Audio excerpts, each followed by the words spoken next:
大家好，歡迎大家參加印刷、資訊及通訊業安全及健康委員會舉辦嘅工作壓力管理網上講座。我係今日嘅主持 Hugo。唔少上班族生活節奏急促，難免會遇到唔同程度嘅壓力，長期壓力更加會影響身心健康同埋工作表現。今日我哋邀請到勞工處職業健康護士去為我哋講解工作壓力嘅症狀、對健康嘅影響同埋分享處理壓力嘅方法。而職安局顧問劉俊賢先生亦會介紹好心情健康工作間計劃，去分享營造愉快工作間嘅貼士。事不宜遲，我哋有請勞工處職業健康護士去為我哋做分享。有請黃姑娘。好，咁咧好多謝職安局嘅邀請同埋主持人嘅介紹，亦都好多謝咧大家參與今日嘅職業健康講座啦。咁今日嘅講座咧會分享嘅主題就係關於工作壓力相關嘅一啲內容啦。香港人生活緊張，工作繁忙，好容易咧會有壓力。假如我哋咧真係唔適當咁樣處理壓力，都有機會影響我哋嘅工作或者係我哋嘅健康嘅。咁今日嘅講座咧嘅目的主要咧都係希望透過介紹何謂工作壓力、工作壓力對我哋嘅一啲影響，同埋咧相關嘅處理方法啦，進而促進僱主同埋僱員嘅職業健康。以下係今日講座嘅重要資訊，包括咧免責聲明同埋版權公告。咁大家咧可以花少少時間望下入面嘅一啲資料。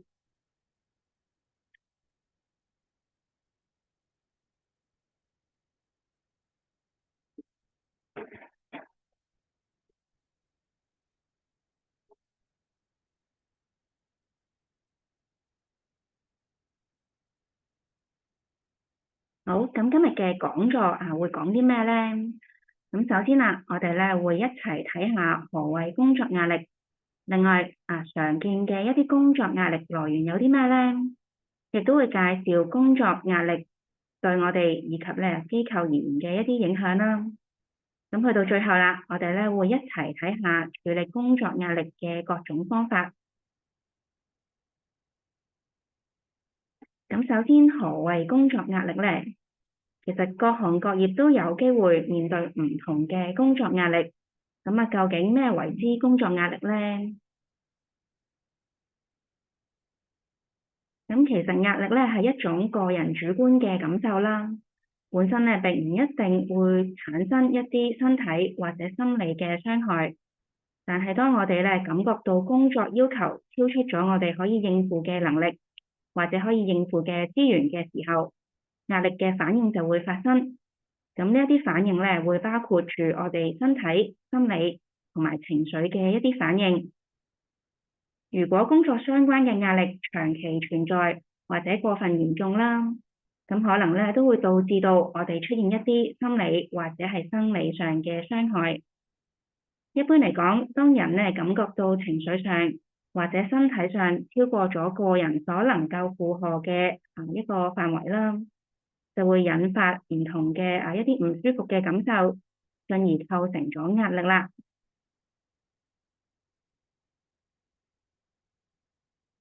咁每個人咧對於工作壓力嘅感受同埋反應咧，其實都唔同嘅。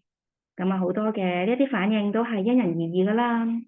咁亦都視乎我哋本身嘅一啲個人背景、適應能力、教育程度、性格、過往經驗有冇接受過相關嘅訓練啦、社會以及家庭嘅支援等等呢一啲因素而有所不同。而同一種壓力咧，對於某一啲人嚟講，可能係適當；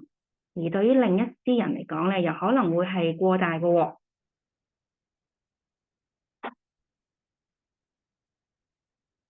咁有啲人咧可能會覺得壓力係一啲好負面係必須要我哋設法剷除嘅東西啦。但係其實壓力咧都並非完全係一件壞事嚟嘅。咁壓力嘅反應啦，同埋我哋嘅表現嗰個關係咧，就好似熒光幕上面幅圖片咁樣，其實咧係呈一個倒 U 型嘅曲線喎。適當嘅壓力咧，能夠幫助我哋推動咧朝住自己嘅目標去努力啦，進而提高我哋喺工作或者生活各方面嘅效率同埋表現。而適當嘅壓力咧，亦都能夠促使我哋去正視個問題，尋求一啲解決方法啦，去改善翻自身嗰個處境。但係咧，假如我哋壓力過大嘅時候，我哋唔單止咧唔能夠將自己本身有嘅能力發揮出嚟，咁有機會會降低咗我哋嗰個工作效率同埋表現啦。長期受壓咧，甚至乎會有機會令到我哋身心健康受到影響嘅喎。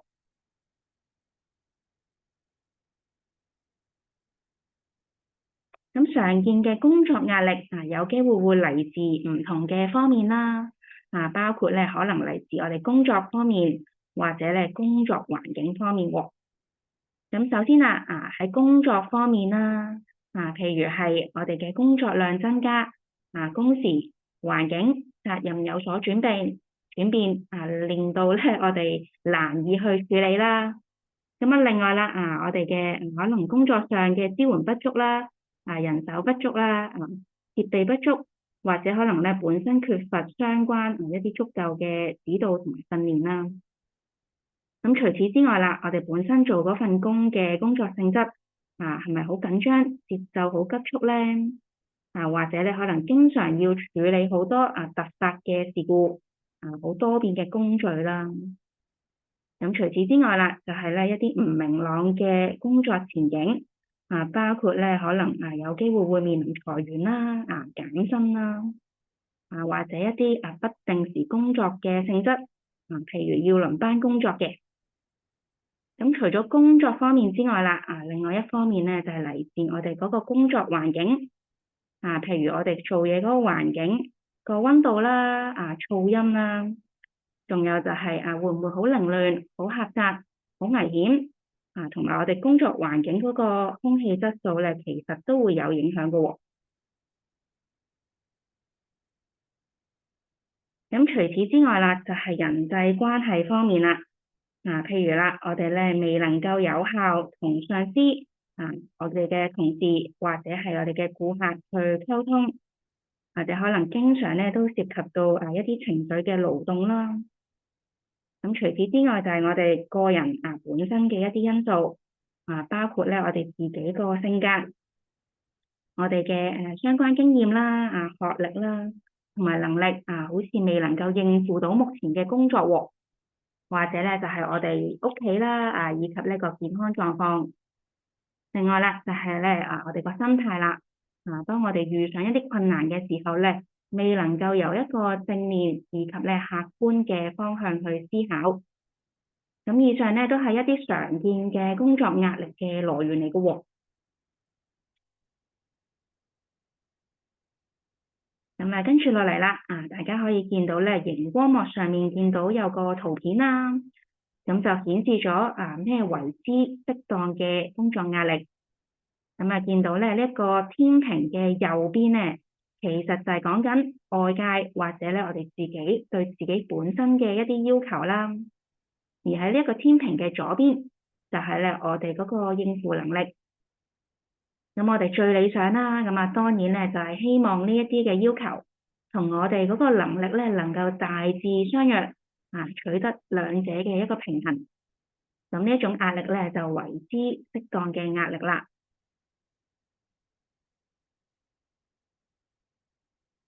咁壓力啦，本身咧其實都係一種中性嘅驅動力嚟嘅，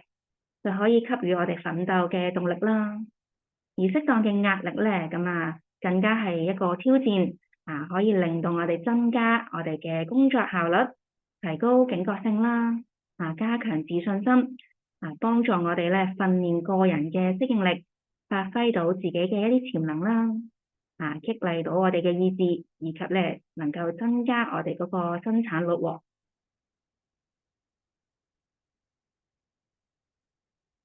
而過量嘅工作壓力咧，其實都會為我哋帶嚟一啲影響嘅。咁呢啲影響啦，咁都可以分為兩個層面，包括咧一啲個人層面嘅影響啦。以及咧機構而言嘅一啲影響喎。首先我哋咧可以一齊睇下工作壓力對於我哋個人而言所構成嘅一啲影響啦。唔知道大家咧有冇試過喺面對壓力嘅時候咧，身體咧會出現一啲反應啦，或者咧可能會見到一啲症狀咧。咁其實咧，當我哋面對壓力嘅時候啦，咁無論個壓力係咪適當都好啦嚇，咁我哋身體咧都有機會會出現一啲反應或者症狀嘅。咁假如咧我哋真係要面對過量而且咧持續嘅壓力，咁可能都會引致到我哋出現唔同方面嘅影響嘅喎。咁喺生理方面啦，咁我哋可能咧會見到譬如一啲症狀，包括頭痛、肌肉酸痛。咁有啲人咧可能會出現一啲皮膚嘅毛病啦，譬如係濕疹，或者係腸胃不適、失眠、疲倦、血壓上升，以及咧心跳加快嘅呢一啲症狀喎。而睡眠嘅習慣咧，亦都有機會因此而改變嘅。咁譬如啦，有啲人可能會有失眠嘅問題啦，好難瞓得着啦，或者啦，瞓着咗之後好容易扎醒嘅。就算有瞓過咧，醒咗之後都好似冇休息過咁樣。又或者經常咧比預定嘅時間更加早起身喎。並且又冇辦法再次入睡啦。咁以上咧都係一啲睡眠嘅轉變嚟嘅。而喺心理方面咧，咁過量嘅壓力有機會會令到人可能會有一啲譬如係煩躁啦，比較容易嬲嘅情緒啦，或者經常呢個情緒好低落、好焦慮、好無助等等啦。咁另外喺行為方面啦，當我哋面對壓力嘅時候咧，有機會會引致到我哋出現一啲行為同埋習慣上嘅改變。譬如我哋可能會食慾開始下降，或者啦有一啲暴飲暴食嘅情況發生啦，酗酒，或者可能會食煙啦、濫用藥物啦、賭博等等啦。咁希望借呢一啲途徑咧去逃避現實，或者尋求發泄喎。而喺工作方面啦，咁我哋咧當面對壓力嘅時候，有機會會令到我哋嘅專注力同埋記憶力變差啦。可能我哋返工嘅時候咧，經常都好難去集中精神，創意亦都會有所下降，經常咧猶豫不決，做事咧亦都提唔起勁，令到咧我哋個工作效率降低喎。咁另外一方面啦，就係喺我哋屋企同埋我哋社交方面啦。咁有啲人咧面對壓力，因為個情緒可能唔係太穩定啊，導致到咧佢平時同人相處上咧，可能都會唔係太協調，比較容易產生一啲摩擦同埋衝突，進而咧可能會影響到佢嘅屋企啦，或者係影響到社交嘅。而且啦，亦都有機會令到個性情有所轉變啦，可能會變得孤僻啦，唔合群啦，或者可能經常咧對於其他人嘅説話過分敏感，或者咧過分在意，而同朋友以及我哋同事之間嘅關係咧，可能都會開始疏離啦，甚至乎咧可能會被孤立喎。咁以上咧都係一啲工作壓力對於我哋個人而言，有機會會見到嘅一啲影響嚟嘅。咁跟住落嚟啦，我哋咧又可以一齊睇下工作壓力對於機構嘅層面啦，又會產生啲咩影響呢？咁工作壓力對於機構嘅影響咧，就包括人才流失啦，或者可能同事經常會缺勤，出一啲意外，或者工作失誤率會上升。除此之外啦，就係咧可能同事提供到嘅一啲服務質素啦，都會有所下降啦，或者同事間嘅相處，人事關係都會變得惡劣喎。以上咧就係對於機構層面嘅一啲影響啦。咁接下落嚟咧，我哋就會介紹處理工作壓力嘅方法啦。咁我哋要處理工作壓力咧，咁其實都需要僱員同埋機構共同合作嘅。僱員啦就要學習一啲短期以及咧即時嘅處理方法，同埋咧一啲長期嘅處理方法喎。而機構啦，亦都咧要作出一啲適當嘅處理員工壓力嘅措施啦。咁首先啦，喺僱員方面啦，咁我哋咧可以學習一啲短期即時嘅處理方法。咁當我哋察覺到一啲壓力嘅症狀啦，或者一啲警告信號嘅時候咧，咁我哋記得要提醒自己停一停個人先。咁我哋咧可以利用一啲方法去暫時離開嗰個煩惱，令到我哋個心情放鬆啦。咁從而咧減低呢一啲壓力對於我哋身體所構成嘅負面影響喎。呢一啲咧都係一啲比較好嘅即時舒緩壓力嘅方法。咁譬如啦，當我哋喺自己嘅工作崗位嘅時候啦，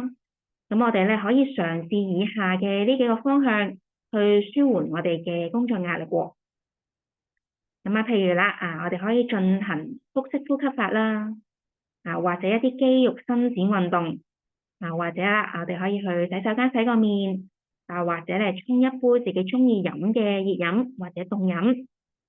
另外啦，亦都可以咧嘗試同自己進行一啲內心嘅對話啦，譬如叫自己去冷靜啲啦，放鬆啲啦。除此之外啦，我哋咧亦都可以察覺到自己好似就嚟發嬲之前，喺心入面咧嘗試數數字，譬如係數1至10，個目的咧都係希望俾一個機會俾我哋即係去暫時去離開我哋煩惱嘅。咁假如我哋咧就離開咗自己嘅工作崗位啦，咁我哋又可以做到啲咩去舒緩自己嘅壓力咧？譬如啦，我哋咧可以去浸浴啦，或者去進行一啲靜思嘅練習，去休息下，或者去做運動，培養一啲咧消遣啦、嗜好啦，去一啲短期嘅度假，做一啲肌肉嘅鬆弛法啦。仲有啦，我哋咧可以揾人去傾訴啦，或者係尋求一啲專業嘅幫忙喎。以下咧，我哋就會學習一種鬆弛練習，就係咧呢一個腹式呼吸法啦。咁腹式呼吸法咧，其實就係藉住我哋擴展自己嘅橫膈膜，令到咧個肺部去吸入更加多嘅氧氣，從而咧去降低自己嘅心跳嗰個速度啦。令到我哋可以覺得放鬆嘅。咁呢一個嘅方法咧，個好處就係個步驟好少，亦都係好容易掌握嘅。咁我哋隨時可以運用喺日常生活入面。咁接下落嚟啦，我哋咧就會借用衛生署學生健康服務嘅錄音。呢個錄音咧時間就大概係4分半鐘左右。希望咧透過呢個練習去教導大家呢一個腹式呼吸法喎。各位同學你好，我哋嘅呼吸同身體嘅緊張程度咧係有直接嘅關係嘅。當我哋緊張嘅時候，呼吸會變得短促；相反，喺放鬆嘅時候咧，呼吸就會較深同埋緩慢。持續而緩慢嘅呼吸係可以達到鬆弛嘅效果嘅。而家我會同大家一齊做一個簡單嘅腹式呼吸練習，去幫我哋放鬆一下嘅。請大家坐低，用雙手輕輕放喺大腿上面，放鬆雙手擺放嘅位置，覺得舒服就可以㗎喇。請大家先用鼻慢慢吸一口氣，吸氣嘅時候感覺到小腹慢慢脹起，同時用心數住1、2、3，停。再用口慢慢呼出一口氣，呼氣嘅時候感覺到小腹慢慢收縮，同時用心數住3、2、1，停。重複做一次，用鼻慢慢吸氣，用心數住1、2、3，停。用口慢慢呼出一口氣，用心數住3、2、1，停。跟住呢，我會請大家合埋雙眼，用幾分鐘做個腹式呼吸練習。請大家留意住自己嘅呼吸，唔需要特別用力，只需要放鬆自己，感覺好自然、好放鬆咁樣呼吸。用鼻輕輕吸氣，小腹慢慢脹起，數住1、2、3，停。用口慢慢呼氣，小腹慢慢收縮，數住3、2、1，停。繼續，好慢，好有節奏。一吸，1、2、3，停。一放，3、2、1，停。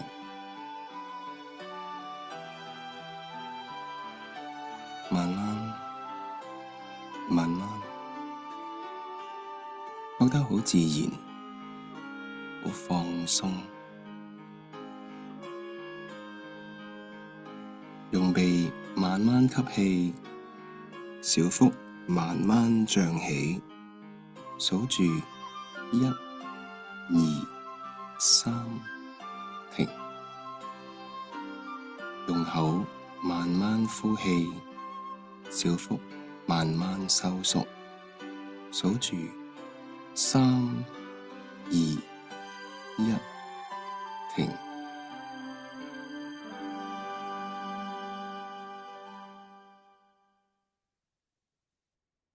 呼吸練習完結啦，請大家慢慢張開眼啦。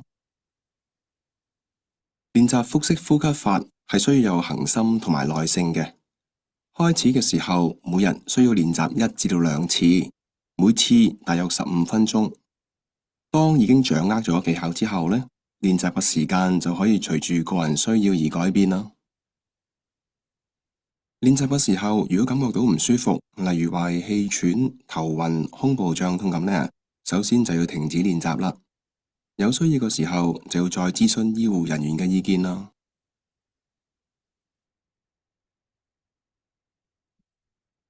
好，咁我哋就試完呢一個腹式呼吸法啦。咁接下落嚟我哋就會一齊認識一下一啲長期處理工作壓力嘅方法喎。咁暫時嘅一啲舒緩啦，雖然都好緊要，但係長遠而言呢，我哋要處理壓力，我哋都必須要對症下藥啦，咁先至係一個治本嘅方法。咁我哋要處理壓力呢，其實第一步就要認識咗壓力嘅來源啦，並且去學習返正確處理壓力嘅方法。咁當我哋面對工作上嘅一啲要求嘅時候呢，咁我哋最緊要盡己所能去工作先啦。咁假如我哋本身對於工作係缺乏了解嘅話呢，其實都好自然會產生一啲擔心。咁我哋可以事先做返一啲準備嘅功夫啦。譬如盡量事先去打聽下、搜集下相關嘅資料。咁呢樣嘢都有助幫助我哋減少到時面對到嘅壓力。咁另外啦，為咗減低內心嘅一啲恐懼啦，其實我哋都可以嘗試彩排一次先。咁希望透過呢一啲嘅預演，減少無謂嘅擔心。咁等我哋能夠將呢一啲嘅精力應付喺其他事上面啦，咁令到我哋表現更佳喎。咁除此之外啦，我哋心態上其實亦都需要莫強求、莫執着、莫比較。咁唔同人啦嘅要求個尺度始終都有所不同嘅。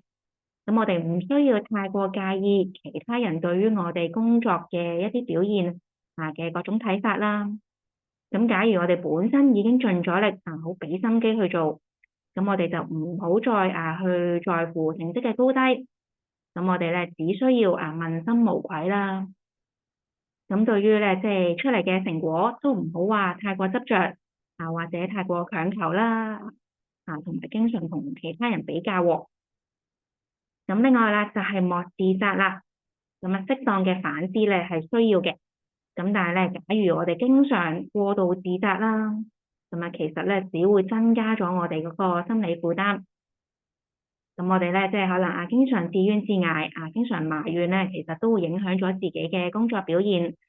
進而即係又形成咗一個惡性嘅循環啦。咁所以啦，其實咧我哋其實需要去學習接納失敗允許自己去犯錯嘅。咁最緊要啦，都係犯錯完之後，能夠分析翻我哋失敗嘅原因，從錯誤中學習，並且咧要思考下究竟我哋下一次點樣可以避免重蹈覆轍能夠重新出發咧？咁有時候咧，即係一啲事情出錯都唔一定係因為自己能力上嘅問題嘅喎。咁我哋都唔好話下下將呢一啲事情太過個人化啦或者太過自責啦。咁另外啦，我哋咧要明白工作上嘅一啲要求咧，就需要識得溝通。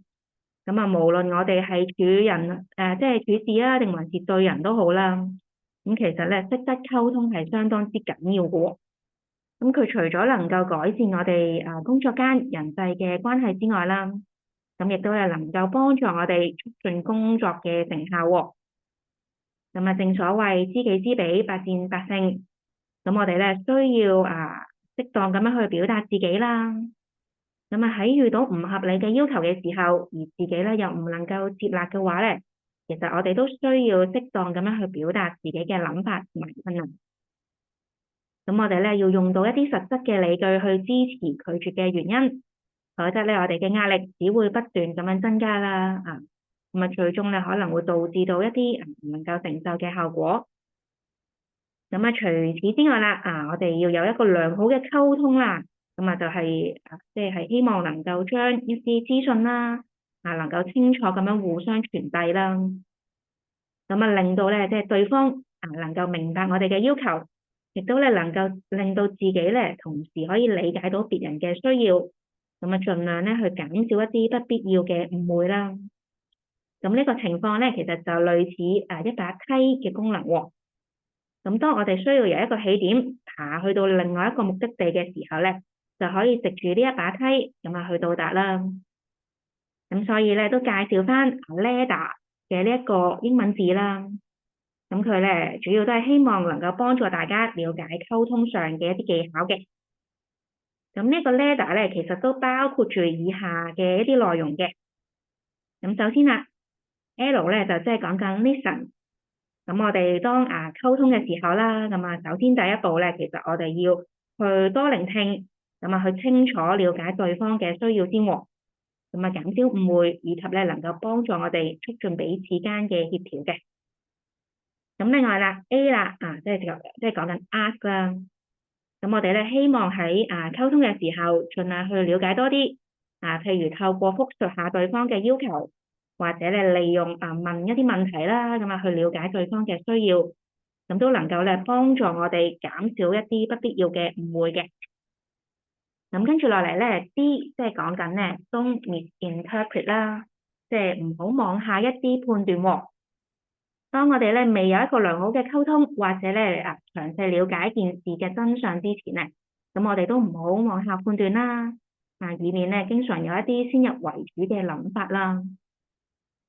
咁另外一個 D 咧就即係講緊don't interrupt 啦。咁即係講緊咧，我哋要有一個良好嘅溝通嘅時候啦，咁就唔好分心啦，咁盡量專注多啲喺對方嘅説話上面，亦都唔好話經常去打斷別人嘅説話啦，或者隨意去轉換一啲話題啦。咁我哋都要表現得真係好專心、好專注嘅，咁先至能夠表示到對對方嘅尊重喎。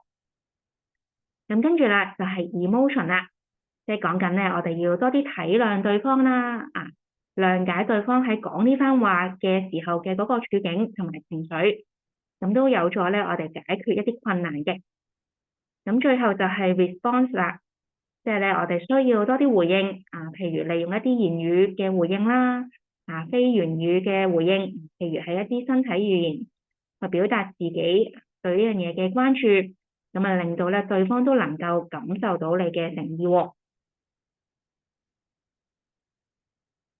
咁除此之外啦，我哋咧平時亦都要多啲欣賞啦。咁我哋要欣賞多啲自己我哋嘅工作以及咧對別人呢三方面咧都要即係欣賞多啲啦。同埋抱一個尊重嘅態度。咁喺自己方面咧，咁我哋要多啲欣賞自己嘅一啲工作表現啦，同埋能力啦。咁多啲做一啲自我嘅鼓勵，多啲自豪感。咁希望咧能夠加強到自己嘅自信心，去面對工作間嘅壓力同埋困難喎。而喺面對工作方面啦，咁我哋咧都可以嘗試去欣賞下自己份工作啦，少啲埋怨，重視翻我哋所做嘅嘢。咁嘗試咧可以喺我哋嘅工作揾一啲樂趣，或者揾一啲意義出嚟喎。咁當我哋咧對呢一份工作係有熱誠同埋係感興趣嘅時候咧，即係覺得自己係正喺度做緊一啲有意義嘅工作嘅時候，咁哪怕咧即係我哋面對再大嘅艱辛啦，再大嘅挫折或者可能面對嘅壓力大啦，工序好沉悶好繁瑣，咁我哋咧呢個時候其實都會更加容易去接受一啲嘅責任同埋挑戰嘅。咁除此之外啦，就係要欣賞多啲其他人啦。咁我哋可以嘗試欣賞其他人嘅優點啦，豁達多啲啦，多啲體諒，多啲尊重，接納包容其他人喎。咁另外啦，亦都要少啲計較，少啲偏見，少啲重提過往嘅一啲衝突啦，亦都要少啲去打擊別人。咁呢一啲嘅做法咧，能夠有助改善我哋同事之間嘅一啲人際關係啦，同埋幫助我哋建立一啲支援嘅網絡嘅喎。咁另外啦，當我哋咧面對到一啲困難嘅時候啦，咁有時咧都少不免會用到一啲即係負面思想去諗嘢嘅。咁呢一啲嘅消極嘅思想咧，其實只會令到我哋好唔開心啦，或者產生一啲憂慮。咁當我哋真係有負面思想嘅時候，究竟我哋又會點樣諗咧？咁跟住落嚟，我哋可以聽一段簡短嘅錄音啦，咁了解下。唉，有冇搞錯啊？已經咁鬼死多嘢做噶啦，老細仲要俾埋呢份嘢我做，驚做我唔死咁。唉，唔通我真係咁好蝦咩？咁而假如啦，我哋係抱一個正面嘅思想去面對呢一啲困難喎，咁呢個時候我哋又會點諗咧？咁我哋又可以聽下呢個正面思想啦。老細知道我做嘢又快靚正，有交代，又細心，仲有經驗添，信得過我先俾我做啫。如果唔係，都揾第二個啦。好，我一定會俾心機做好佢噶。好，咁我哋咧就聽完呢兩個錄音啦。咁希望大家平時啦，咁盡量咧都提醒自己用一啲正面嘅思維去諗嘢喎。咁正向嘅思維咧，即係講緊我哋凡事要多往好嗰方面去諗啦，多啲鼓勵自己，亦都要咧保持一個積極嘅態度同埋正面嘅思想啦。咁當我哋咧發現其實件事原來可以由唔同嘅層面去思考嘅時候啦，咁其實就會知道有一啲嘅困難咧係能夠揾到解決嘅方案嘅喎。咁當我哋咧係經常用一個正向嘅思維去諗嘢啦，唔單止咧能夠幫助我哋個人更加容易去克服恐懼，超越一啲障礙，亦都咧有助將呢一啲嘅愉快嘅情緒啦帶俾身邊嘅人喎。咁由古至今啦，我哋即係中國人都好刻苦耐勞嘅。咁原來咧我哋都有好多嘅正向思維，以及呢一啲激勵人生嘅佳句，譬如係以下呢幾句啦，拎得起放得低。另外啦，船到橋頭自然直啦，以不變應萬變，同埋咧天無絕人之路等等嘅。咁我哋希望啦，平時咧盡量要保持一個心境開朗嘅狀態。譬如可以透過培養一啲個人嘅習慣，每日咧花少少時間，大概15分鐘嘅時間啦。咁諗下咧嗰日開心嘅嘢喎。亦都咧可以回憶一下嗰日究竟有啲乜嘢會令到你值得感恩嘅一啲事情咧？或者啦，我哋咧可以嘗試將呢一啲快樂嘅時光寫低，將佢記錄低啦。咁啊，當我哋真係唔開心嘅時候，亦都可以再次拎出嚟查閱，從而咧提高到大家嘅幸福感同埋滿足感嘅。咁啊，除此之外啦，我哋咧亦都要去學習遺忘一啲令到你唔開心嘅事啦，原諒一啲令到大家唔快樂嘅人喎。咁我哋經常要保持心境開朗，咁個人咧都容易舒懷一啲嘅。平時咧亦都唔好話對現實嘅生活太過苛求，要常存感激嘅心情啦。咁我哋假如有時間嘅話咧，咁我哋寧願拎嚟享受人生，咁都唔好將佢咧即係浪費喺一啲不必要嘅憂慮上。咁呢一啲嘅憂慮咧，其實都好容易將一啲小事變成我哋心理好大嘅陰影啦。咁所以啦，我哋咧希望能夠學習控制自己嘅諗法，減少一啲不必要嘅憂慮，盡量咧留意多啲自己做得好嘅地方喎。咁另外啦，我哋心態上咧，都希望大家能夠做到身在福中能知福啦，能夠忍受一啲壞嘅際遇，亦都不忘寬恕。咁我哋平時要盡量平衡翻生活，享受閒餘。咁我哋咧無論翻工或者係生活有幾忙碌都好啦。咁我哋咧都希望有翻多元化嘅生活，譬如啦要即係顧及翻家庭啦、社交啦，我哋嘅一啲興趣同埋期望，咁都希望咧能夠取得一個平衡嘅。咁先至咧令到我哋能夠有能力啦，咁翻工嘅時候咧又面對翻緊張嘅工作喎。咁另外啦，我哋咧都希望能夠平衡到生活，咁包括咧我哋嘅學習啦、興趣啦，或者平時可以同屋企人、伴侶、或者朋友傾下偈、食下飯，盡量去享受一下咧一啲自己中意做嘅嘢，同埋對自己嘅生活咧都要抱翻一個積極，要有翻期望啦。咁呢一啲心態咧，其實都有助舒緩我哋緊張嘅情緒，令到咧我哋心境開朗一啲嘅喎。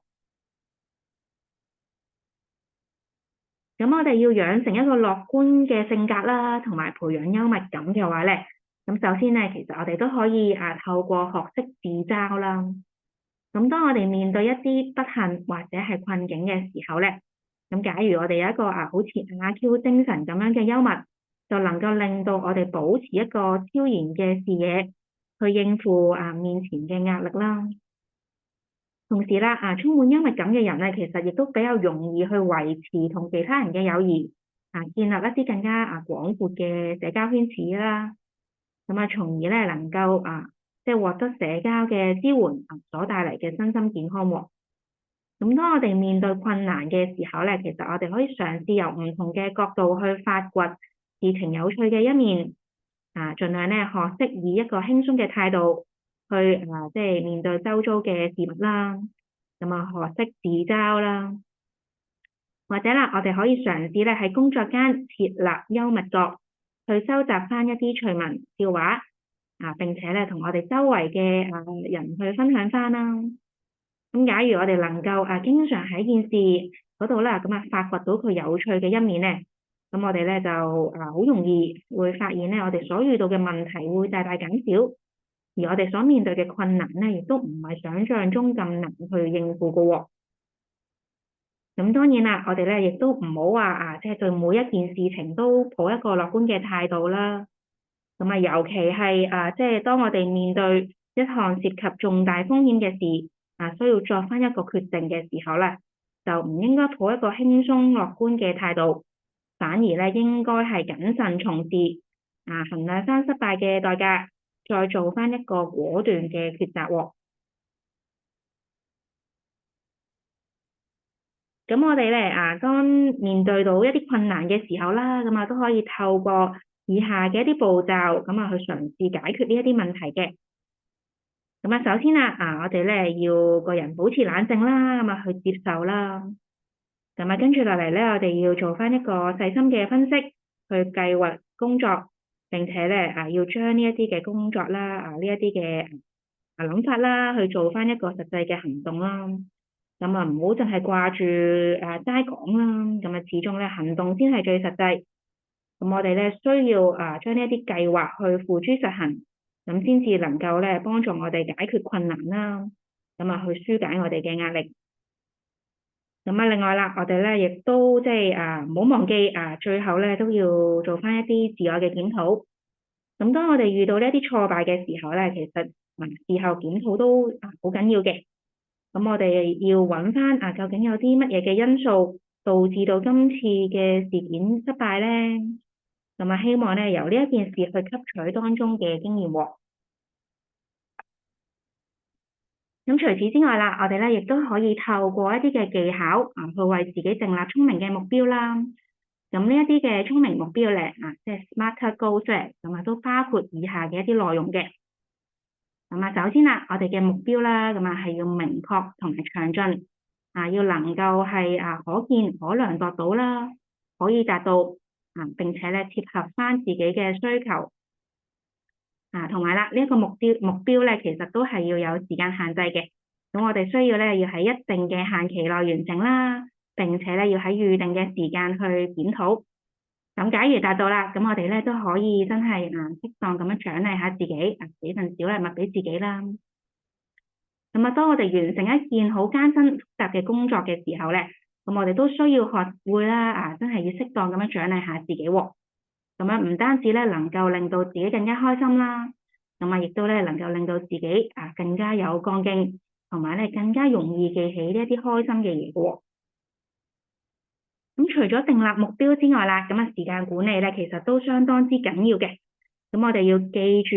以下呢一個4不政策啦，即係講緊咧不拖延、不擱置、不找藉口、不後悔。咁當我哋咧即係將一啲唔想做嘅工作拖延啦，咁其實咧只會不斷累積我哋嘅工作，令到咧我哋嘅壓力增加啦。咁所以啦，其實咧我哋都需要適當咁樣衡量唔同工作嘅重要性，計劃好我哋做嘢嘅優先次序啦，並且咧將呢一啲計劃去切實執行。例如啦，大嘅計劃咧，我哋可以嘗試將佢分成小任務啦，並且咧逐一依次寫落嚟，再將每一件任務嘅時間去進行適當嘅配置，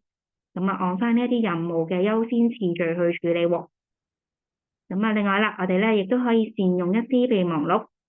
咁當我哋計劃活動嘅時候啦，咁當然都要切合翻實際嘅情況同我哋個人嘅能力，唔好太多，盡量咧列出翻啲切實可行嘅工作時間表啦。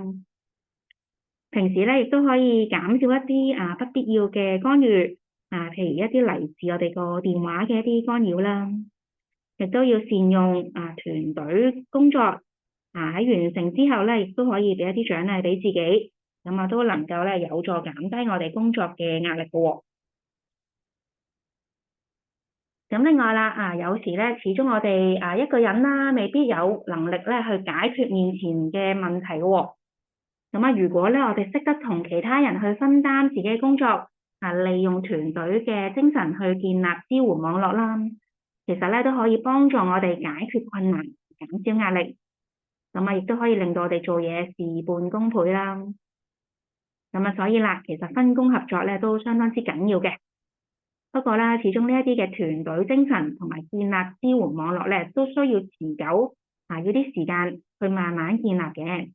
咁所以我哋平時啦，都即係希望能夠互相關懷，互相分享，適當嘅時候咧都要揾一啲幫手啦。咁亦都咧需要平時要同同事、屋企人、朋友建立翻一個良好嘅關係。咁可以提早咧建立翻我哋嘅社交支援網絡啦。咁假如我哋有需要嘅話咧，亦都要接納其他人嘅支援。同時咧要向有需要嘅同事伸出援手喎。咁當我哋遇到一啲困難嘅時候啦，咁我哋咧亦都可以向一啲值得信賴嘅人去傾訴啦。咁除咗我哋依家有嘅一啲支援網絡去尋求協助之外咧，咁其實我哋亦都可以向社區服務組織尋求協助。咁呢一啲嘅服務組織入面咧，咁會有唔同嘅人士去負責協助有需要嘅人，提供唔同嘅服務啦。咁譬如啦，社會福利署臨床心理服務、明愛向晴熱線、生命熱線、情緒通精神健康支援熱線等等。咁假如咧，大家真係出現焦慮不安啦，或者一啲抑鬱嘅症狀啦，咁都希望大家咧能夠盡快去求診，同埋咧尋求適當嘅協助喎。咁另外啦，當我哋真係面對壓力嘅時候啦，其實咧我哋都需要有魄力嘅。咁所以我哋平時咧其實都要注重翻健康嘅一個生活方式。咁一個健康嘅生活方式咧，都包含住以下呢幾個要素。咁咧就有即係需要實踐健康飲食啦，恆常進行體能活動，有充足嘅休息同埋睡眠，妥善處理工作壓力，戒除一啲不良嘅生活習慣，包括咧唔吸煙唔酗酒啦，同埋唔好咧去濫用藥物喎。咁仲有啦，就係咧要注重衞生，定期咧進行一啲身體檢查啦。咁我哋咧都需要有呢一啲健康嘅生活方式，加上建立良好嘅社交生活同埋人際關係，去培養個人嘅興趣等等啦。咁先至能夠令到我哋咧有一個健康嘅體魄同埋力量去面對工作間嘅一啲壓力喎。咁以下啦，我哋咧會做翻一個長期處理工作壓力方法嘅重點回顧。咁首先啦，喺態度方面啦，當我哋面對要求嘅時候咧，我哋需要盡己所能去表達自己嘅一啲個人感受啦。另外啦，要多啲欣賞自己、其他人同埋我哋份工作。咁除此之外咧，平時都要養成一個正面嘅思維，保持心境開朗，培養幽默感。另外啦，喺方法方面咧，我哋剛才都認識咗溝通妙法啦，LEDA 嘅呢一個溝通技巧啦。亦都咧睇咗解決困難嘅一啲步驟，以及咧點樣去訂立一啲聰明嘅目標。同埋啦，亦都去了解咗一啲管理時間嘅技巧啦。平時咧亦都要去建立好一個良好嘅人際關係先喎。當我哋有需要嘅時候啦，亦都咧可以善用坊間嘅一啲專業支援服務。咁我哋個人啦，平時咧當然都要實踐翻一個健康嘅生活方式。咁以上咧都係我哋作為僱員個人層面可以去長期處理工作壓力嘅一啲方法喎。咁呢度都有句金句啦，咁就講到啦，成功係要從心開始嘅。山不轉路轉，路不轉人轉，人不轉心轉啦。呢幾句説話嘅意思咧，即係講緊，當我哋遇到壓力嘅時候咧，假如個環境真係唔能夠改變，而其他人又唔能夠提供幫忙嘅時候咧，咁我哋就需要去改變自己嘅心態，盡量去保持翻一個正面同埋積極嘅態度。咁只要咧我哋有以下呢6個心，包括咧要有恆心、耐心、細心、盡心、決心同埋信心，咁我哋所面對嘅困難咧就一定能夠解決到噶啦。咁跟住落嚟咧，我哋就會睇下究竟喺機構層面，我哋又可以有啲咩方法能夠即係舒緩員工嘅工作壓力咧？頭先咧，我哋都分析過工作壓力嘅一啲來源啦，可能係工作間咧遇到嘅各種因素而引致嘅。咁所以啦，其實機構本身啦都要做翻相應嘅改善。希望咧能夠盡早去察覺員工出現嘅一啲工作壓力啦，即係所當中嘅一啲原因啦。去提供適當嘅輔助，先至能夠建立一個健康嘅工作間。一個健康嘅工作間咧，其實都有好多好處嘅。佢唔單止能夠減低員工嘅工作壓力，提高生產率，更加咧能夠提升機構嘅利潤同埋競爭力喎。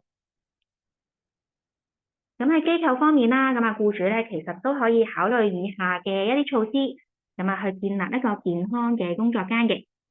譬如啦，我哋咧可以嘗試去制定一啲清晰嘅機構政策同埋目標啦，提供安全以及咧健康嘅工作環境俾員工，明確界定員工嘅角色同埋責任，妥善編排工作，改良或者簡化一啲工序啦。同埋啦，就係為員工咧安排適當嘅休息時間，提供足夠嘅資源培訓，包括咧認識同埋管理工作壓力嘅方法俾我哋員工去了解啦。咁另外啦，我哋咧亦都要適當咁樣去回應，以及咧讚賞員工嘅表現，去改善一啲嘅溝通機制啦。盡量咧希望能夠讓到員工可以參與一啲策劃嘅工作，去促進工作間嘅和諧同團隊精神啦。咁啊，最後啦，亦都咧希望能夠推動到一個精神健康友善嘅工作環境喎。咁我哋要營造一個良好嘅精神健康工作環境啦。咁啊，對於員工、公司同埋機構咧，其實都相當之緊要嘅。咁啊，一個精神健康嘅即係職場環境咧，普遍就有以下嘅特徵。咁首先啦，要有一個正面嘅職場文化。咁啊，希望係有一個人人都受到鼓勵同埋支持嘅工作環境啦。咁啊，令到咧即係大家會因為返工而覺得開心嘅。咁啊，另外啦，我哋員工嘅壓力同埋咧其他嘅一啲精神健康風險咧，都能夠得到妥善嘅管理啦。咁啊，一啲壓力啦、繁重嘅工作一啲不切實際嘅限期，或者啦溝通欠佳，同埋咧不確定性等等嘅因素咧，其實都會導致員工出現焦慮同埋抑鬱。咁啊，經理同埋管理層咧，其實都需要留意返去妥善管理呢一啲嘅因素。咁啊，另外啦，我哋都需要支援有精神健康問題嘅人士，盡量咧去幫助返一啲受精神問題困擾嘅僱員啦，咁啊繼續返工作或者重返工作嘅崗位。其實咧，對於佢個人以及咧企業嘅層面都會有明顯嘅益處嘅喎。咁除此之外啦，對於工作間嘅歧視係零容忍嘅。咁我哋要保護僱員啦，免受歧視啦。咁呢樣嘢咧，唔單止係符合法例嘅要求，亦都係咧能夠鼓勵僱員之間嘅一啲多元性啦，確保咧人人都能夠受到平等嘅對待喎。咁我哋要保持精神健康咧，其實都冇想象中咁困難嘅。咁我哋咧只需要喺職場管理入面咧推廣以下呢三大層面啦，就能夠有助創造一個更加健康、開心、有意義嘅職場環境。咁包括啦SME。S 咧即係 sharing 與人分享，M 即係 mind 啦正面思維，以及咧 enjoyment 享受生活嘅。咁跟住落嚟咧，我哋就會透過一段影片去介紹良好精神健康工作環境嘅重要性，以及咧我哋可以點樣喺工作間實行 SME 三大元素，去營造一個更加健康愉快嘅工作環境。精神健康友善嘅工作環境有助員工工作，提升員工士氣同對工作嘅投入感，促進生產力，為機構帶嚟莫大裨益。良好嘅工作環境備受求職者歡迎，有助降低員工流失率同建立機構正面形象。因此，營造良好精神健康嘅工作環境，對員工、公司同機構都非常重要。一個精神健康友善嘅工作間，對員工亦非常重要。同事之間互相鼓勵同支持，有助開展同維持社交關係，增強社交支援。同事之間互相幫助，可以建立友愛嘅環境同提升解決困難嘅能力，有利團隊建立良好嘅工作關係同提高工作效率。員工上班嗰陣感到愉快，可以促進身心健康，對家庭關係都有益處。管理層應該點樣營造更健康同愉快嘅工作環境呢？我哋可以喺工作間實行 SME 三大元素 S sharing 與人分享，鼓勵員工彼此表達欣賞、感激同鼓勵，從而喺工作間建立和諧關愛文化。M mind 正面思維，舉辦正面思維、正觀同工作與生活平衡等題目嘅講座同工作坊。E enjoyment 享受生活，鼓勵員工恆常做運動，維持健康同改善情緒。舉辦興趣班，鼓勵員工學習感興趣嘅新事物，盡展所長，充分發揮潛能，從而獲取滿足感同成功感。好，咁咧我哋最後送呢一個精神五德作為呢一部分嘅總結。咁包括咧玩得啦，咁我哋平時要盡量去享受閒餘，放鬆心情。要瞓得，要有足夠嘅休息，唔好日以繼夜去工作啦。要食得，要保持翻有均衡嘅飲食。要做得啦，要盡己所能去工作，同埋要衰得喎。咁即使咧我哋面對失敗嘅時候，都要學會去接受，就千祈唔好氣餒。咁總結翻今日講座嘅內容。工作壓力咧，即係講緊當我哋咧感覺到工作要求超出我哋應付嘅能力或者資源嘅時候，發生喺我哋身體、心理同埋情緒嘅一啲反應啦。而常見嘅工作壓力來源咧，就包括以下呢幾方面。咁喺工作方面啦，譬如係工作量嘅增加、工時、環境以及責任嘅轉變。而工作環境方面咧，咁就包括有溫度、噪音、凌亂、狹窄以及危險嘅環境啦。人際關係方面啦，咁我哋咧平時同上司、同事、顧客溝通未能太有效啦。而喺我哋個人因素方面啦，咁我哋嘅性格、家庭以及健康狀況咧，都係一啲常見嘅工作壓力來源。而工作壓力咧，亦都會即係產生唔同嘅影響。咁個人方面咧，就包括生理、心理、行為、工作、家庭以及社交方面嘅影響啦。而機構方面啦，咁就包括人才流失、缺勤、意外、工作失誤率上升、服務質素下降以及人事關係惡劣嘅一啲影響喎。咁亦都介紹咗處理工作壓力嘅各種方法啦。咁喺個人方面啦，一啲短期以及即時嘅處理方法包括腹式呼吸、肌肉伸展運動、公餘時做一啲運動啦，培養一啲消閒嗜好等等嘅一啲處理工作壓力嘅方法啦。咁另外啦，長期處理方法咧，咁我哋都需要學習一個正確嘅一個處理方法嘅。咁喺機構方面啦，僱主嘅參與啦，以及推動精神健康友善工作環境都相當之緊要嘅。咁最後介紹多少少勞工處嘅服務俾大家認識。咁勞工處咧有2間職業健康診所，分別咧係觀塘同埋粉嶺。咁主要咧就係能做一啲預防啦、診斷以及治療職業病、工傷同埋與工作有關嘅疾病，譬如係肌肉痛症啦。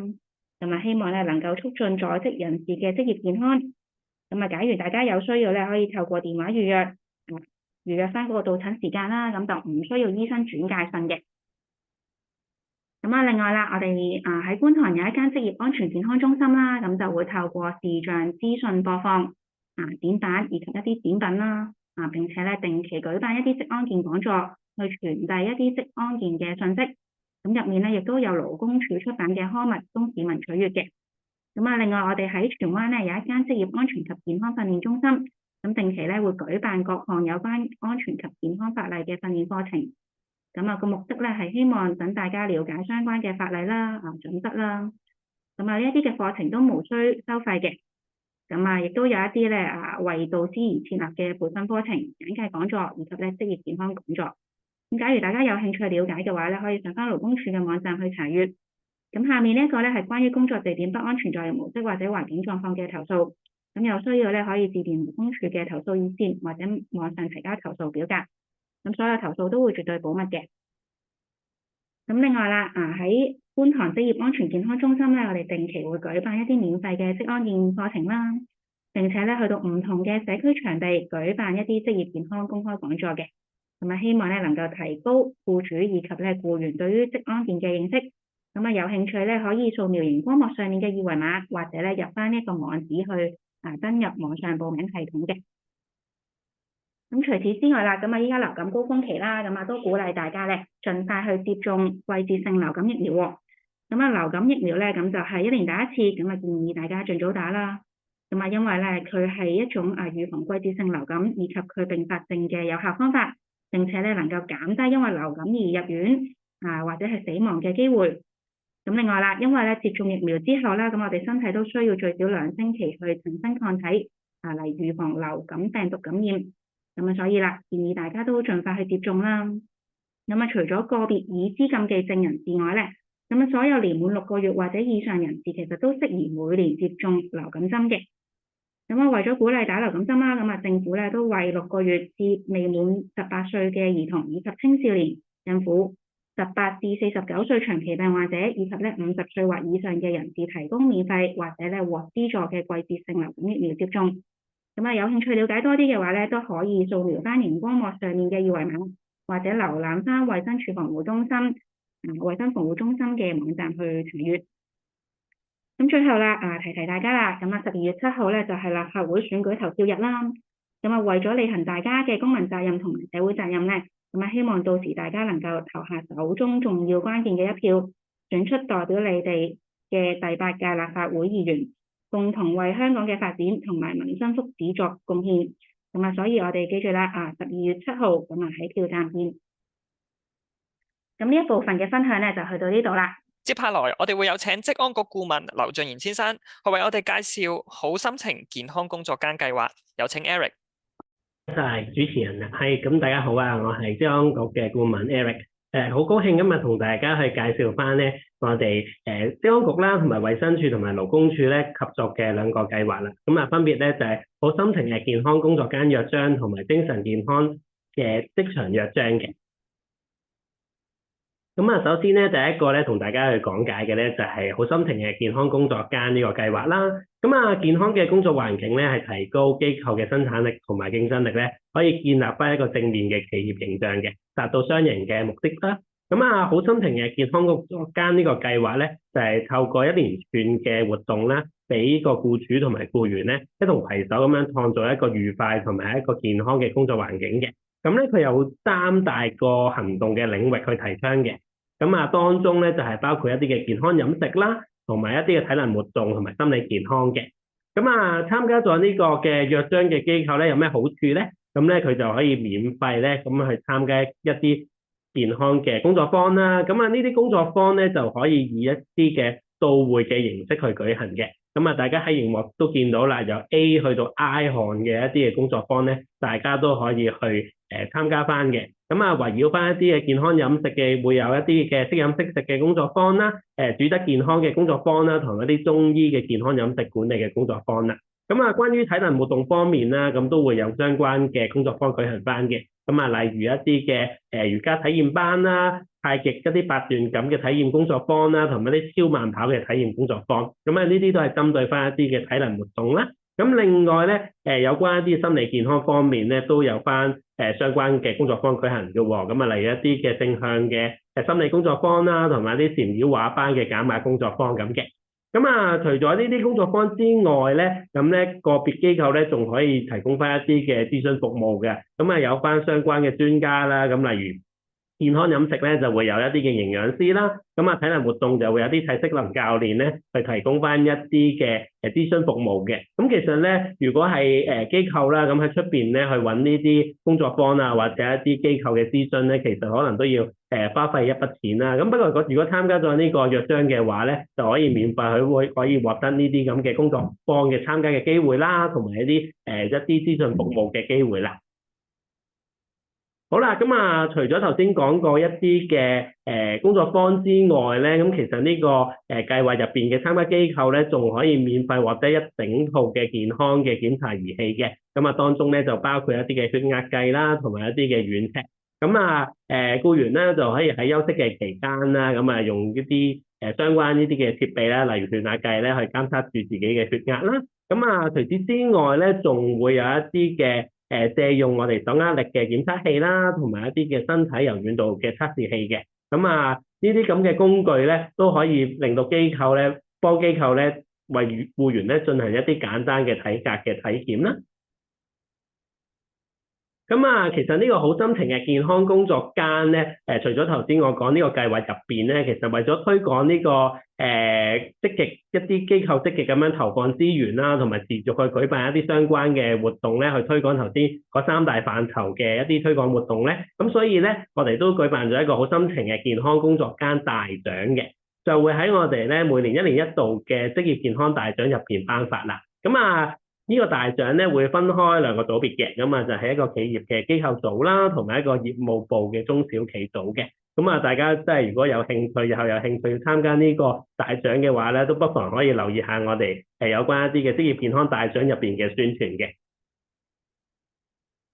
好啦，講完呢個好心情嘅健康工作間呢個計劃入邊嘅一啲嘅細節之後啦，咁就會再同大家講另外一個嘅約章啦，就係一個精神健康嘅職場約章啦。咁啊，呢個約章入邊咧會有3大個目標啦。咁啊，當中咧就包括去推廣翻一個心理健康啦，喺職場咧去建設翻一個互相尊重同埋正面嘅工作環境嘅。咁啊，另外咧，我哋都積極咁樣去推廣翻一啲聆聽啦，同埋溝通啦。咁啊，鼓勵一啲如果真係受到精神困擾嘅一啲僱員咧，去及早去作出一啲求助啦。咁俾一啲嘅僱主啦或者企業咧去及早咁樣識別翻同埋處理翻嘅。咁啊，另外咧，我哋都為一啲受到精神困擾嘅同事咧，去創造翻一個包容啦，同埋一個友善嘅工作環境嘅。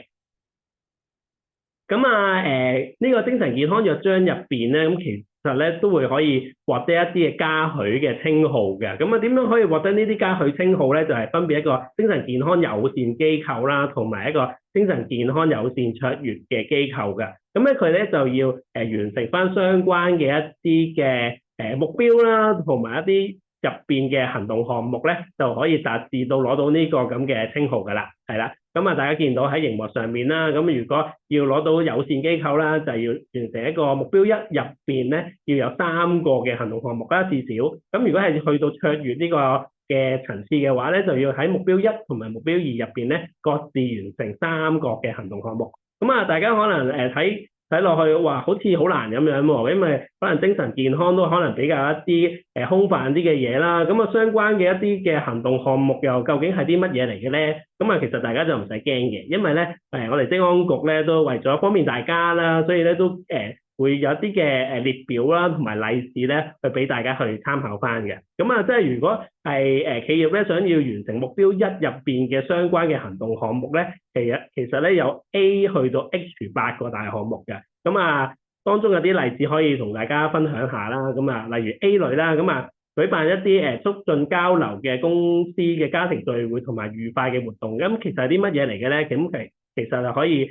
公司啦，咁啊舉辦一啲家庭同樂日啊，或者咧係一啲義工服務啊，甚至係一啲體育活動啊，或者比賽咧，咁其實呢啲都可以咧去完成到呢個其中一個嘅行動項目 A 嘅。咁啊，除此之外啦，定期去舉辦一啲嘅講座或者工作坊啦，咁啊去加強翻員工喺工作時嘅一啲正面思維啦，同埋互相尊重咧，咁呢個都可以完成到呢個項目 B 嘅。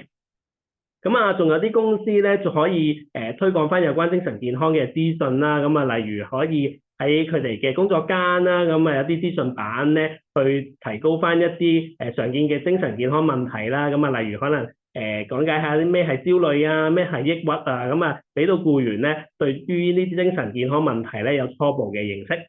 咁啊，仲有啦，咁啊有啲企業咧，甚至咧可能會提供一啲精神健康支援服務啦，咁啊安排一啲嘅熱線咧，同埋去輔導人員咧，同埋一啲嘅僱員咧，協助呢個支援嘅計劃嘅。咁啊，除此之外啦，咁啊向員工提供一啲嘅安全培訓啦，有關精神健康嘅安全培訓都好重要嘅。咁啊，所以咧呢啲機構咧都會定期咧去安排嘅員工咧去參加一啲有關精神健康同埋一啲溝通技巧嘅訓練課程啦。咁啊，達至咧佢哋可以對一啲精神健康嘅問題咧會有初步嘅認識，跟住咧可以將呢個咁嘅知識啦，咁啊帶翻去公司入邊應用出嚟。咁啊，完成一個至少頭先上述講 A 至 X 項8個項目，至少3項咧就可以獲得精神健康友善機構呢個嘉許嘅稱號啦。咁如果再進一步要去到目標2咧，咁啊要去到卓越呢個層次咧，咁啊就要再做多啲嘢咯喎。咁就要喺呢個 I 至 L 嘅4個項目入邊咧，咁啊再要完成3項嘅。咁啊當中一啲例子咧，就例如制定翻一啲嘅人力資源嘅政策啦，等啲僱主咧知道咧有啲精神健康需要嘅僱員啦，咁啊為佢哋提供翻一個有利嘅康復環境啦。咁啊，例如設立一啲嘅彈性上班時間啦，同埋咧調配一啲精神健康有需要嘅同事咧，安排翻一個合適嘅工作崗位同埋工作環境嘅。咁啊，另外啦，仲有一啲嘅落實翻工作同埋生活嘅平衡嘅措施啦，例如實施翻一個5天工作周啦，咁啊，同埋提供一啲特殊或者特別嘅假期啦，例如關顧一啲家庭假或者彈性嘅上班安排咧。咁呢啲都可以咧，令到僱員咧，並知道咧，咁其實企業咧對佢哋嘅工作同埋生活平衡咧都好重視嘅。係啦，咁啊已經簽署咗呢個約章嘅機構咧，咁頭先就講可以獲得相關嘅嘉許稱號啦。咁其實佢哋咧就可以喺佢哋嘅信封啦，同埋網站入邊或者係刊物咧上面展示翻咧，佢哋已經獲得呢個咁嘅嘉許稱號嘅。咁啊，除此之外咧，佢哋仲可以咧去參加翻一啲相關一啲精神健康嘅工作坊啦。咁大家喺熒幕上面咧都見到有 A 至到 K 項嘅。咁啊，當中有啲例子，例如一啲嘅精神健康精讀班啊，一啲嘅凌晨花茶嘅工作坊啊，都係一啲減壓嘅一啲工作坊嚟嘅。咁啊呢啲咧都可以幫助到一啲僱員咧，如果真係有啲精神困擾啊，或者可能初步見到自己工作壓力開始變大嘅時候咧，其實都可以幫助佢哋去減壓嘅。咁啊，已經簽署嘅約章嘅機構咧，仲可以報名咧去參加翻一啲個別嘅機構諮詢服務啦。咁就會有翻心理專家啦，去度身訂做翻一啲心理諮詢嘅服務啦。咁啊，除此之外咧，咁我哋職工局咧其實都有一個精神健康急救訓練證書基礎課程嘅。咁啊，如果參加咗呢個約章嘅機構咧，其實就會獲得一個免費嘅參加名額啦。咁啊，可以安排翻相關嘅員工咧去上翻呢個課程㗎啦。好，咁啊，大致上咧，我都講咗呢兩個計劃嘅一啲細節啦，同埋一啲好處啦。咁其實截至而家為止咧，參加一個好心情嘅健康工作間約章嘅機構咧，都有3500多間嘅啦。咁另外，如果係精神健康職場約章嘅參加機構咧，其實都達到2100多間嘅。咁其實個反應都好熱烈嘅。咁啊，其實參加咗呢兩個計劃嘅公司咧，都同我哋反映啦。咁其實除咗嗰個嘅員工咧，嗰個歸屬感啦，同埋士氣咧去提升之外咧，咁其實另外咧，佢哋嗰啲嘅病假率啊，或者一啲嘅員工流失率咧，都大大咁樣減低嘅。咁其實咧，參加咗呢啲咁嘅計劃咧，除咗幫助到呢啲員工咧去關注翻佢哋嘅精神健康咧，喺另一個層面咧，其實都幫助到企業咧喺一個效率上面同埋生產力咧都提升咗唔少嘅。好啦，咁啊，如果真係大家聽完我講之後有興趣嘅話咧，咁啊可以掃一掃畫面上面見到嘅二維碼啦，咁啊大家就可以去入翻我哋嘅網站入邊咧，去知道呢兩個計劃更多嘅詳情啦。咁如果大家有對於呢兩個計劃咧有疑問嘅話咧，都可以電郵或者係打電話俾我哋嘅。咁我哋嘅同事啦都好樂意去解答翻你哋嘅問題，咁啊去幫助你哋去參加呢兩個計劃嘅。好，咁啊，今日我講嘅大致就係咁樣啦，咁啊我就將時間交翻俾主持人，唔該晒。好，唔該晒 Eric 今日嘅分享。今日聽咗咁多管理工作壓力嘅方法，希望可以幫到大家保持健康生活。喺講座完結之前，我想同大家簡單介紹一下我哋融洽職場機構2025至26嘅嘉許計劃。機構只需要簽署精神健康約章同埋上傳有關推廣融洽職場人際關係嘅簡單記錄，即係好似2張相片，就可以獲得嘉許證書同埋融洽職場機構嘅標誌。截止報名日期係11月28號。有興趣嘅機構可以快啲 scan 畫面上高嘅 QR code，或者去職安局嘅網站去了解更多詳情同埋報名。而今日嘅講座亦都嚟到尾聲，多謝大家嘅參與，下次再見。